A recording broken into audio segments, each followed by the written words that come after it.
నమస్తే, welcome to స్వతంత్ర news. నేను సోనియా. బుల్టన్ల ముందుగా హెడ్లైన్ చూద్దాం.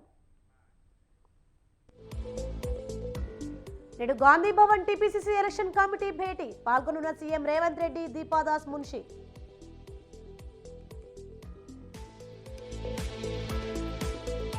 ఇవాళ ఆర్థిక శాఖపై సీఎం జగన్ సమీక్ష. ఫిబ్రవరిలో అమలు చేసే పథకాల నిధులపై చర్చ.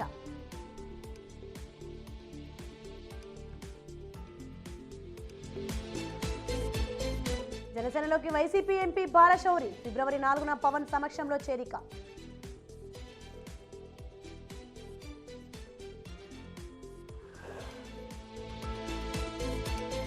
రేపటి నుంచి పార్లమెంట్ బడ్జెట్ సమావేశాలు. ఉభయ సభలను ఉద్దేశించి ప్రసంగించిన రాష్ట్రపతి.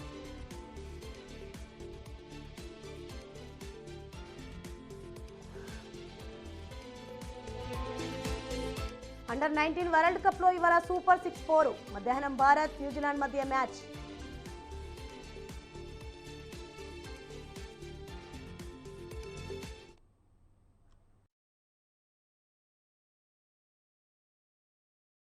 రైట్కి డీటెయిల్స్ చూస్తే, భూ కుంభకోణం కేసులో మనీ ల్యాండరింగ్ ఆరోపణలు ఎదుర్కొంటున్న జార్ఖండ్ సీఎం హేమంత్ సోరెన్ కనిపించకుండా పోయారు. ఆయన ఇంట్లో లేరని, ఎక్కడున్నారో జాడ తెలియడం లేదని సంప్రదించేందుకు ప్రయత్నించినా అందుబాటులోకి రావడం లేదని అంటున్నారు ఈడీ అధికారులు. ఈ నెల 27న వ్యక్తిగత కారణాలతో ఢిల్లీ వెళ్లారు హేమంత్ సోరెన్. అయితే అప్పటి నుంచి ఆయన కనిపించకుండా పోయారు.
బ్రేకింగ్ న్యూస్ చూస్తున్నాం మనం. పార్లమెంట్ బడ్జెట్ సమావేశాలు రేపటి నుంచి ప్రారంభం కానున్నాయి. ఈ నేపథ్యంలో కేంద్ర ప్రభుత్వం ఇవాళ అఖిలపక్ష సమావేశాన్ని ఏర్పాటు చేసింది. ఉదయం 11:30 గంటలకు భేటీకి రావాల్సిందిగా అన్ని పార్టీల సభాపక్ష నేతలకు పార్లమెంటరీ వ్యవహారాల మంత్రిత్వ శాఖ సమాచారం అందించింది. రేపటి నుంచి ఫిబ్రవరి 9 వరకు పార్లమెంట్ బడ్జెట్ సమావేశాలు నిర్వహించనున్నారు. సార్వత్రిక ఎన్నికల ముందు నిర్వహించనున్న చివరి సమావేశాలు ఇవే. ఏప్రిల్, మేలో జరిగే ఎన్నికల అనంతరం ఏర్పడే కొత్త ప్రభుత్వం పూర్తిస్థాయి బడ్జెట్ ప్రవేశపెడుతుంది.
రైట్, మరొక బ్రేకింగ్ న్యూస్ చూస్తున్నాం. భూ కుంభకోణం కేసులో మనీ ల్యాండరింగ్ ఆరోపణలు ఎదుర్కొంటున్న జార్ఖండ్ సీఎం హేమంత్ సోరెన్ కనిపించకుండా పోయారు.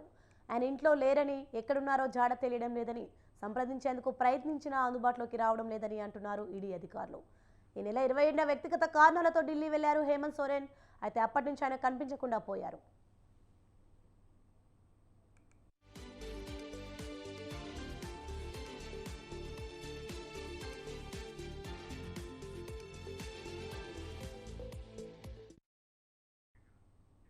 అయితే 2 రోజుల నుంచి సీఎం హేమంత్ సోరెన్ జాడ తెలియకపోవడంతో ఈడీ అధికారులు అలర్ట్ అయ్యారు. ఢిల్లీ ఎయిర్పోర్ట్ అధికారులను అప్రమత్తం చేశారు. సీఎం సోరెన్ కోసం ఈడీ అధికారులు నిఘా పెట్టారు. మరోవైపు ఢిల్లీలోని సోరెన్ ఇంట్లో 15 గంటల పాటు ఈడీ అధికారులు సోదాలు నిర్వహించారు.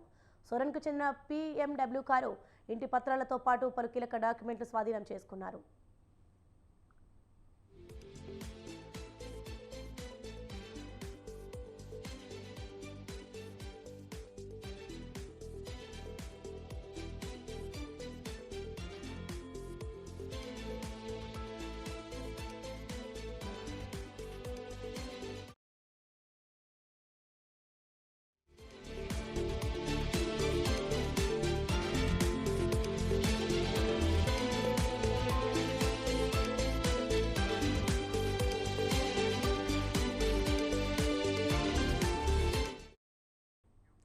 బులెటిన్లో బ్రేకింగ్ న్యూస్ చూస్తున్నాం. రేపటి నుంచి పార్లమెంట్ బడ్జెట్ సమావేశాలు ప్రారంభం కానున్నాయి.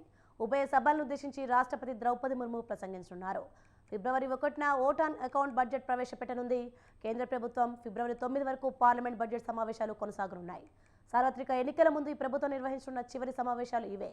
ఏప్రిల్, మేలో జరిగే ఎన్నికల అనంతరం ఏర్పడే కొత్త ప్రభుత్వం పూర్తిస్థాయి బడ్జెట్ ప్రవేశపెడుతుంది.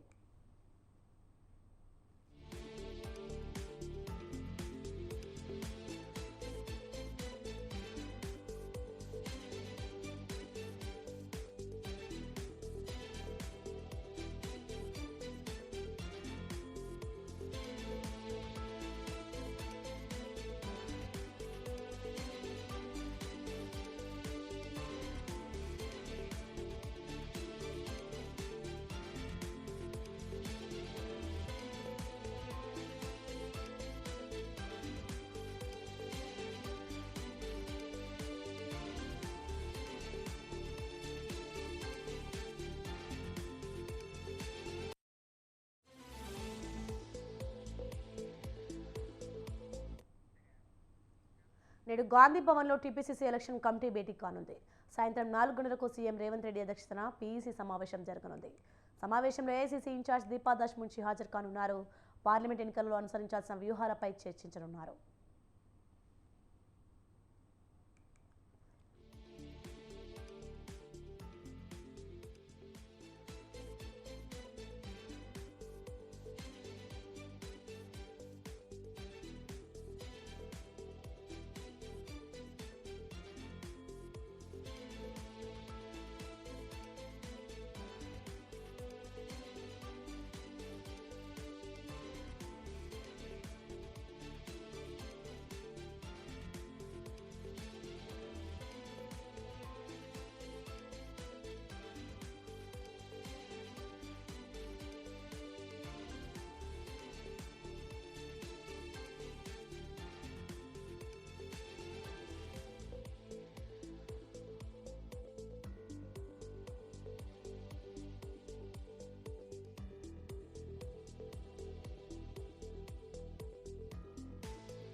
ఎస్ బ్రేకింగ్ న్యూస్ చూస్తున్నాం. టీడీపీ అధినేత సతీమణి నారా భువనేశ్వరి పర్యటన ఇవాటి నుంచి తిరిగి ప్రారంభం కానుంది. నేటి నుంచి 4 రోజుల పాటు నిజాం గెలవాలిపేట పర్యటించనున్నారు. నేడు రేపల్లె, పర్చూరు, ఒంగోలు నియోజకవర్గాల్లో భువనేశ్వరి పర్యటించనున్నారు. చంద్రబాబు అరెస్ట్ సమయంలో చనిపోయిన కుటుంబాలను పరామర్శించనున్నారు.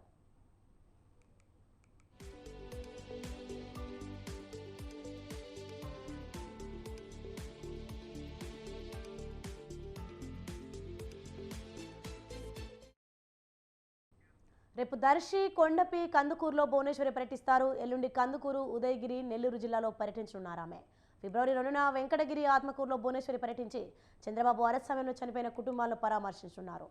వారికి ఆర్థిక సాయం కూడా అందించనున్నారు.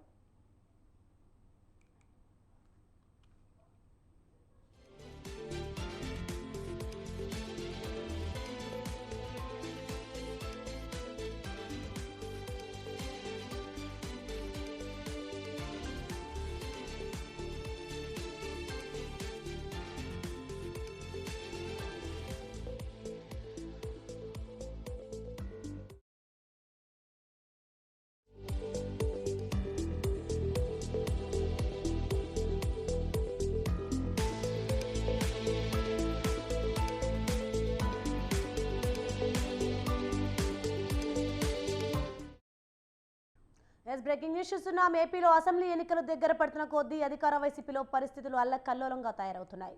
అసలు పార్టీలో ఎప్పుడేం జరుగుతుందో, ఎలాంటి ప్రకటన వస్తుందో అని సిట్టింగ్ల గుండెలో రైళ్లు పరిగెడుతున్నాయి.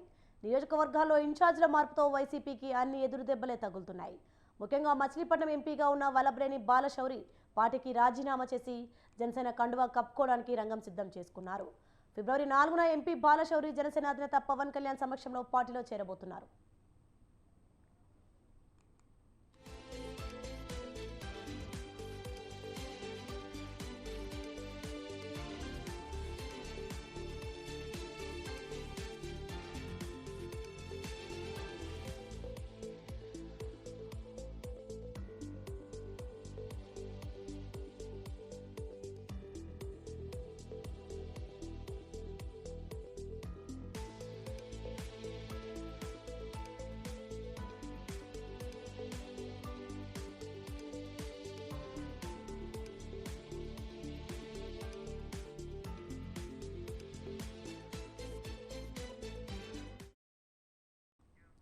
మరొక బ్రేకింగ్ న్యూస్ చూస్తున్నాం. జనవరి 13న వైసీపీకి రాజీనామా చేసిన బాలశౌరి రోజుల వ్యవధిలోనే పవన్తో భేటీ అయ్యి పార్టీలో చేరబోతున్నట్లు ప్రకటించారు. అయితే జనసేనలో చేరిన తర్వాత బాలశౌరి మచిలీపట్నం ఎంపీగా పోటీ చేస్తారా లేక ఎమ్మెల్యేగా పోటీ చేస్తారా అనేది తెలియాల్సి ఉంది. ఎమ్మెల్యేగా పోటీ చేయడానికి ఆయన ఆసక్తిగా ఉన్నారని అనుచరులు చెబుతున్నారు.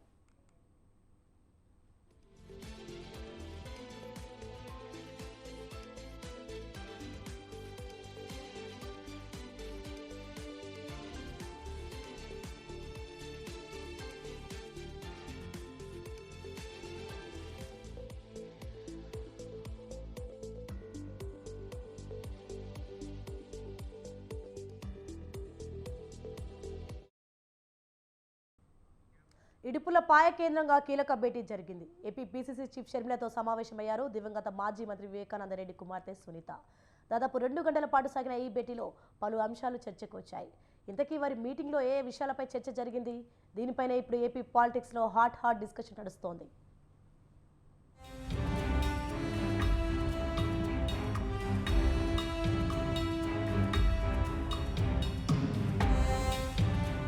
ఎన్నికల షెడ్యూల్ రాకముందే ఏపీ రాజకీయాలు వేడి పుట్టిస్తున్నాయి. అధికార విపక్షాలు ఎత్తులకు పై ఎత్తులు వేస్తున్నాయి. అభ్యర్థుల ఖరారులు, సామాజిక సమీకరణాలు, నేతల బలాబలాలు, ఇతర కీలక అంశాలను పరిగణలోకి తీసుకుంటున్నాయి అన్ని రాజకీయ పార్టీలు. ఇంకొన్ని చోట్ల ఎవరూ ఊహించని అభ్యర్థుల్ని బరిలో దింపి ప్రత్యర్థులను దెబ్బకొట్టేందుకు వ్యూహాలు రచిస్తున్నారు ఆయా పార్టీల అగ్రనేతలు.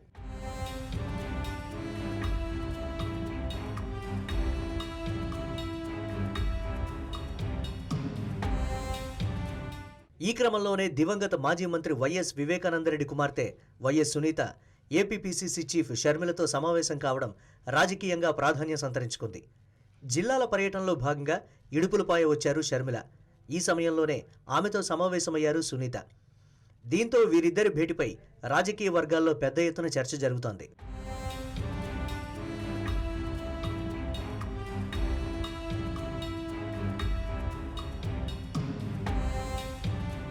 షర్మిల ఏపీ పీసీసీ చీఫ్గా బాధ్యతలు చేపట్టిన తర్వాత వీరిద్దరూ సమావేశం కావడం ఇదే మొదటిసారి. తన తండ్రి వైఎస్ వివేకా మరణంపై మొదటి నుంచి గట్టి పోరాటం చేస్తున్నారు సునీత. న్యాయస్థానాన్ని ఆమె ఆశ్రయించడం, సిబిఐ విచారణ, అనంతర పరిణామాల్లో వరుస కేసులు, ఇలా ఒక రకంగా చెప్పాలంటే పెద్ద యుద్ధమే చేస్తున్నారు సునీత. ప్రస్తుతం ఎన్నికల సీజన్ కావడంతో రాజకీయంగా తన ప్రత్యర్థుల్ని ఎదుర్కొనేందుకే ఆమె షర్మిలతో సమావేశమయ్యారన్న వార్తలు వినిపిస్తున్నాయి. వచ్చే ఎన్నికల్లో పోటీ చేసే అంశంపైనే ఇరువురి మధ్య సుమారు 2 గంటల పాటు చర్చలు జరిగినట్లు చెప్తున్నారు.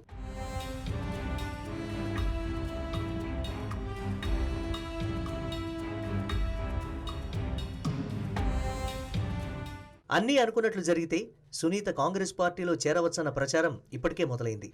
మరి సునీత తన సోదరి షర్మిలతో కలిసి అడుగులో అడుగులేస్తారా? ఒకవేళ చేరితే ఎక్కడి నుంచి ఆమె బరిలో ఉంటారు అన్నదానిపై మరికొన్ని రోజుల్లో ఓ క్లారిటీ రానుంది.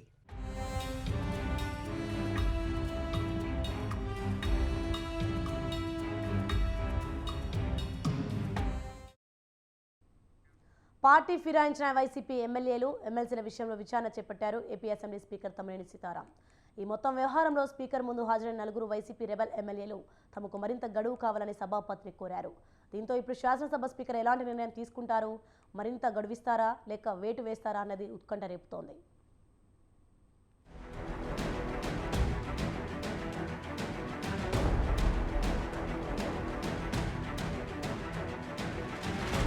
AP assembly speaker Tammineni Sitaram కార్యాలయంలో వైసీపీ రెబల్ ఎమ్మెల్యేల విచారణ ముగిసింది.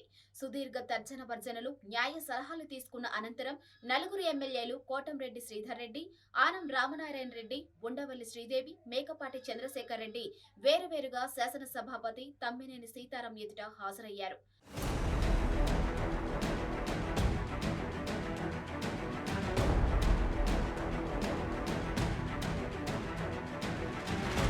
చట్టం మీద ఉన్న గౌరవంతోనే విచారణకు హాజరయ్యామని ఈ సందర్భంగా తెలిపారు వైసీపీ రెబల్ ఎమ్మెల్యేలు. స్పీకర్ గారు ఏదో అనర్హత వేటు మీ మీద ఎందుకు వేయకూడదు అన్నట్టుగా నోటీస్ ఇవ్వటం జరిగింది. ఆ నోటీసులు కూడా టైం లేకుండా ఎంబడెంబడే ఇవ్వటం కూడా జరిగింది. వాటికి మాకు జవాబు చెప్పేదానికి కూడా టైం ఇవ్వకుండా అటెండ్ కమ్మన్నారు. అందులో నాకు ఆరోగ్యం కూడా సరిగా లేదని కూడా నేను డాక్టర్ సర్టిఫికేట్ కూడా సబ్మిట్ చేయటం కూడా జరిగింది. ఆయన అడిగే ప్రశ్నలకి, ఆయన అడిగే వాటన్నిటికి కూడా మేము సరైన ఆన్సర్ ఇవ్వాలి కాబట్టి టైము అడుగుతాము. మరి దానికి స్పీకర్ గారు ఏమి ఆన్సర్ చేస్తారో కూడా తెలుసుకొని దాని ప్రకారం మేము ప్రొసీడ్ అవుతాము. లేవు సార్, ఒక్క ఆధారం లేదు. మేము ఓటు వేసినాం, ఎవరికి వేసాం? ఓటు అది సీక్రెట్ ఓటుగా సార్. మా మీద ఏ ఆధారాలు అనేది జీరో. కాకపోతే కావాలని చేశారు. అయితే గతంలో తాము రాసిన లేఖలో పేర్కొన్న విధంగానే 4 వారాల పాటు సమయం కావాలని కోరినట్లు తెలిపారు వైసీపీ రెబల్ ఎమ్మెల్యేలు ఆనం రామనారాయణ రెడ్డి, మేకపాటి చంద్రశేఖర్ రెడ్డి, ఉండవల్లి శ్రీదేవి. న్యాయ నిపుణులతో సంప్రదింపులు జరిపేందుకే, అలాగే వీడియో, పేపర్ క్లిప్పింగ్ల వాస్తవ నిర్ధారణకు సమయం అవసరమని స్పష్టం చేశారు. సహజ న్యాయ సూత్రాల ప్రకారమే తాము కోరిన వెసులుబాటు కల్పించాలని స్పీకర్కు విన్నవించినట్లు తెలిపారు పార్టీ ఫిరాయించిన వైసీపీ ఎమ్మెల్యేలు. అసలు తమపై వచ్చిన ఆరోపణలకు ఆధారం చూపాలని ఈ సందర్భంగా ప్రశ్నించారు YCP rebel MLA Kotamreddy Sridhar Reddy. కేవలం రానున్న రాజ్యసభ ఎన్నికల్లో ఓటమి భయం వల్లే వైసీపీ ఇలాంటి డ్రామాలాడుతుందని విమర్శించారు ఆయన. మేము గతంలో లేఖల ద్వారా ఏ విధంగా అడిగామో అవన్నీ కూడా అడిగాం. మాకు సమయం కావాలా, అదేవిధంగా మా మీద ఎవరైతే ఆరోపణలు చేశారో వారు ఏం ఆరోపణలు చేశారు అని మీరు చెప్తున్నారు. కానీ దానికి ఆధారాలు కూడా మీరు ఇవ్వాలంటే సమాధానము చెప్పలేనటువంటి పరిస్థితి. అలా కాకుండా మాకు సమయం ఇవ్వము, ఖచ్చితంగా ఈరోజే మీ వాదన చెప్పాలంటే మా మీద మీరు ఏ ఆరోపణలు చేశారో ఆరోపణలకి మీరు ఆధారాలు చూపించకుండా సమాధానం చెప్పాలంటే ఎలా సమాధానం చెప్పాలని చెప్పని అడిగినటువంటి పరిస్థితి. దానికి కూడా స్పందించిన విధానం స్పీకర్ గారైనా అసెంబ్లీ సెక్రటరీ గారైనా. అయితే సందర్భంగా నాకు స్పష్టంగా అర్థమైంది ఒకటే, స్పీకర్ గారు రాష్ట్ర వైఎస్ఆర్ కాంగ్రెస్ పార్టీ ప్రభుత్వ పెద్దల ముఖ్యమంత్రి జగన్మోహన్ రెడ్డి గారి ఆదేశాల మేరకే ముందస్తుగానే ఓ నిర్ణయం తీసుకుని ఓ తంతులా, ఓ డ్రామాలా దీన్ని నడిపించబోతున్నారు తప్ప చట్ట పరిధిలో ఇవి జరగటం లేదు. రాజ్యాంగ నిబంధనలకి లోబడి ఇవి జరగటం లేదు. సహజ న్యాయ సూత్రాలకి భిన్నంగా ఇది జరుగుతుంది అని స్పష్టంగా అర్థమైన పరిస్థితి. తమకు ఆరోగ్యం సరిగా లేదని అయినా తమను హాజరు కావాలని ఆదేశించారన్నారు ఎమ్మెల్యేలు ఉండవల్లి శ్రీదేవి, మేకపాటి చంద్రశేఖర్ రెడ్డి. అందుకే వ్యక్తిగతంగా హాజరైనట్లు వెల్లడించారు.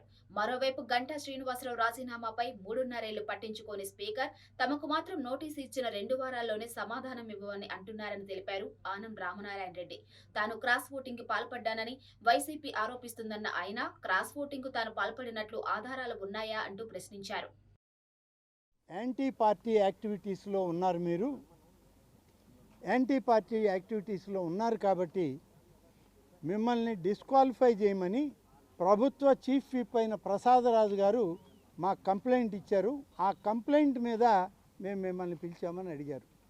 మరి కంప్లైంట్ ఇచ్చిన వ్యక్తి కూడా ఈ విచారణలో భాగమై ఉంటే బాగుండేది. కంప్లైంట్ ఇచ్చినటువంటి వ్యక్తి విచారణలో లేకుండా, మా సమక్షంలో లేకుండా, మీ సమక్షంలో లేకుండా ఆయన కంప్లైంట్ ఇచ్చాను అని చెప్పేసి ఆయన వెళ్ళిపోతే ఆ కంప్లైంట్ వాస్తవమా కాదా అనేటువంటి నిర్ధారణ శాసనసభ కార్యాలయం తీసుకోకుండా మమ్మల్ని ఈ విచారణకి రమ్మనడం ఇది చట్టబద్ధం కాదు, న్యాయబద్ధం కాదు అని చెప్పడం జరిగింది. మరోవైపు వైసీపీ రెబెల్ ఎమ్మెల్యేలు ఈ మొత్తం వ్యవహారంపై హైకోర్టును ఆశ్రయించారు. స్పీకర్ ఇచ్చిన నోటీసులు రద్దు చేయాలంటూ పిటిషన్లో పేర్కొన్నారు.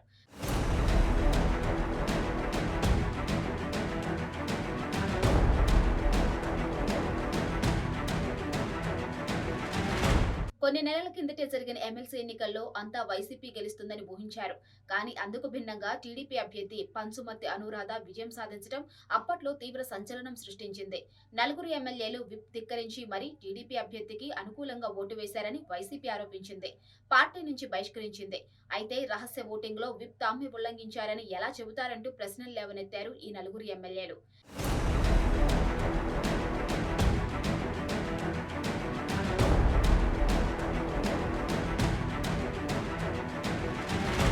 త్వరలోనే రాష్ట్రంలో రాజ్యసభ ఎన్నికలు జరగనున్నాయి. దీంతో మొన్నటి ఎమ్మెల్సీ ఎన్నిక ఫలితం దృష్టిలో పెట్టుకుని ముందే జాగ్రత్త పడింది వైసీపీ. పార్టీ ఫిరాయించిన వారిపై వేటు వేయాలంటూ స్పీకర్కు లేఖ ఇచ్చింది. దీంతో ఈ వ్యవహారంపై ఇప్పుడు తీవ్ర చర్చ జరుగుతుంది.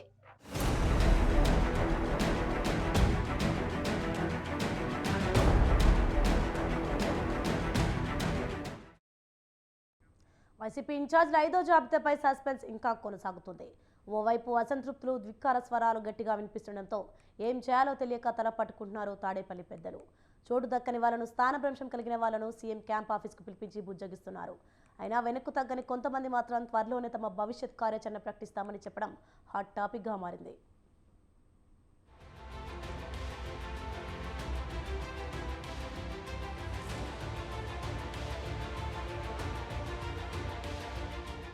భీమిలి వేదికగా సిద్ధమంటూ ప్రతిపక్షాలపై యుద్ధాన్ని ప్రకటించారు వైసీపీ అధినేత ఏపీ సీఎం వైఎస్ జగన్. ఇప్పటికే ఇన్ఛార్జీల పేరుతో అభ్యర్థుల్ని ఖరారు చేస్తూ వెళుతున్న ముఖ్యమంత్రికి పార్టీలో వినిపిస్తున్న ధిక్కార స్వరాలు పెద్ద తలనొప్పిగా మారాయి.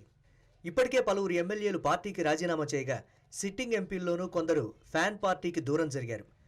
దీంతో ఇప్పటికే 4 జాబితాలు విడుదల చేసిన వైసీపీ 5వ జాబితాపై మాత్రం మల్లగుల్లాలు పడుతోంది.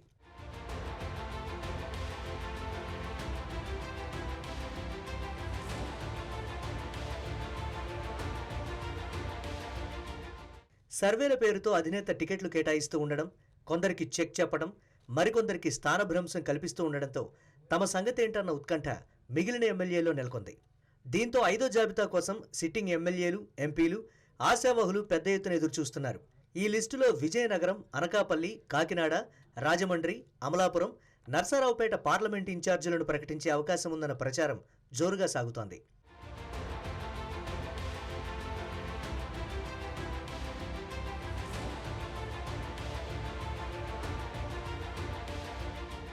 మొత్తంగా ఇంకా 15 పార్లమెంటు, 117 అసెంబ్లీ స్థానాలకు అభ్యర్థులను ప్రకటించాల్సి ఉంది అధికార పార్టీ.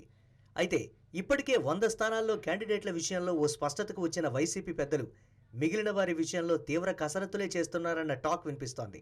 అయితే పాత వారికే తిరిగి టికెట్ ఇస్తే విజయావకాశాలు తక్కువగా ఉంటాయని సర్వేలు చెప్పడం, అలాగని కొత్త వారికి ఇస్తే ఇప్పటికే ఉన్నవాళ్లు సహకరించే పరిస్థితులు అంతగా లేకపోవడం వైసీపీ అధిష్టానాన్ని కలవరపెడుతోంది. అదే సమయంలో ఎంత బుజ్జగించినా ససేమిరా అంటున్నారు మరికొందరు నేతలు. రాబోయే రోజుల్లో తమ భవిష్యత్ కార్యాచరణ ప్రకటిస్తామని చెబుతున్నారు. కేడర్కి నేను ఇచ్చే స్పష్టత లేదండి. ముఖ్యమంత్రి గారు వాళ్ళు ఇస్తారు కేడర్కి.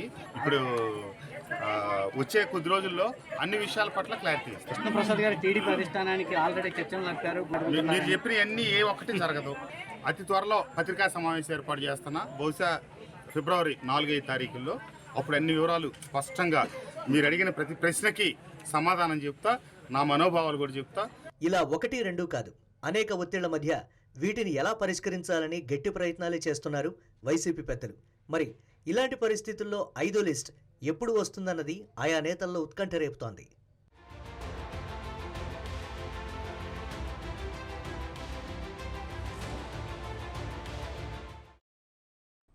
ఇవి bulletin updates. For more updates keep watching స్వతంత్ర న్యూస్.